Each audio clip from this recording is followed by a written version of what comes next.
कहते हैं, भक्ति के संसार में कोई बड़ा या छोटा नहीं होता, सच्ची भावना ही सबसे बड़ा वरदान होती है।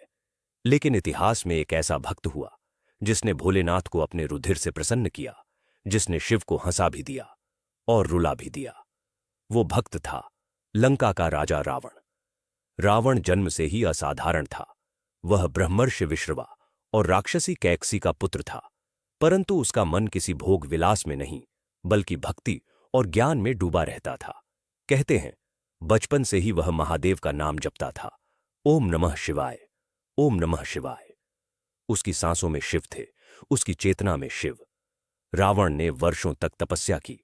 वह हिमालय की गहराइयों में बैठकर बिना अन्न बिना जल बस शिव का ध्यान करता रहा। कई वर्षों की तपस्या के बाद भी जब शिव प्रकट नहीं हुए, एक एक कर उसने अपने 10 सिर काटकर अर्पित कर दिए। और तब गूंज उठा ब्रह्मांड और बोला कि हे रावण, तेरा तप अद्वितीय है। उसी समय फिर भोलेनाथ प्रकट हुए और बोले। भोलेनाथ ने कहा, हे वत्स, तुझमें भक्ति भी है, बल भी। तुझे चंद्रहास नामक तलवार देता हूं जो अमृतत्व का प्रतीक है। उस क्षण से रावण बन गया शिव का सर्वश्रेष्ठ भक्त। भोलेनाथ की भक्ति ने उसे असीम शक्ति दी, पर साथ ही अहंकार भी पनपने लगा। एक दिन रावण बोला, हे भोलेनाथ, आप लंका चलिए, वहां मैं आपके लिए स्वर्ण मंदिर बनाऊंगा। और वो कैलाश पर्वत को उठाने चल पड़ा। पूरा ब्रह्मांड कांप उठा, देवता घबराए, शिव मुस्कुराए और बस अपने पैर का अंगूठा दबाया। कैलाश नीचे धंस गया। रावण का हाथ दब गया, पर वह दर्द में भी हंस पड़ा और बोला, यदि यह दर्द भी शिव का वरदान है तो स्वागत है प्रभु। और वहीं उसी पीड़ा में उसने रचा शिव तांडव स्तोत्रम, वो दिव्य स्तोत्र जिसे आज भी हर शिव भक्त सुनकर झूम उठता है।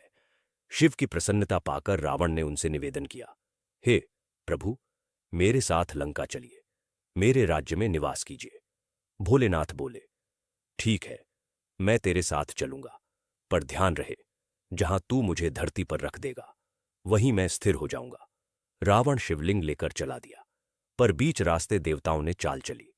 उसे लघु शंका लगी तो उसने गणेश जी से कहा, जरा इस शिवलिंग को पकड़े रहना। गणेश जी ने उसे नीचे रख दिया और वह शिवलिंग वहीं स्थिर हो गया। रावण रो पड़ा, पर आकाशवाणी हुई, हे रावण, यह लिंग अब रावणेश्वर कहलाएगा और यहीं मेरा निवास रहेगा। आज भी वह रावणेश्वर ज्योतिर्लिंग के नाम से पूजित है। रावण सिर्फ राजा नहीं, एक महान तांत्रिक और ज्योतिर्विद भी था। उसने लिखा रावण संहिता, जिसमें ग्रहों, नक्षत्रों, तंत्र मंत्र और भविष्य दर्शन के रहस्य समाये हैं। कहा जाता है कि इस ग्रंथ को पढ़ना आसान नहीं, क्योंकि इसमें वो ज्ञान है जो सिर्फ सिद्धों के लिए उपयुक्त है।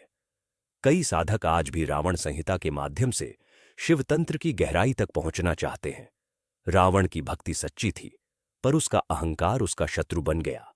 उसने सीता का हरण किया और यही उसकी विनाश की जड़ बनी।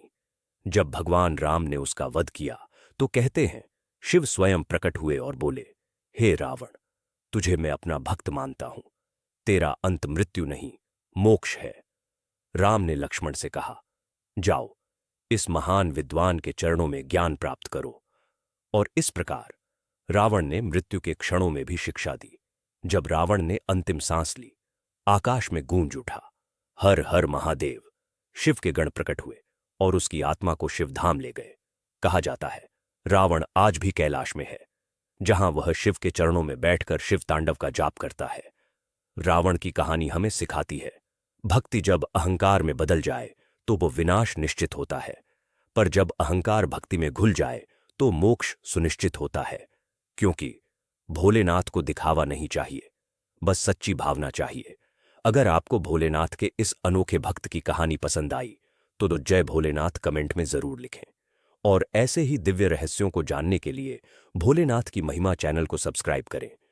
हर हर महादेव, जय भोलेनाथ।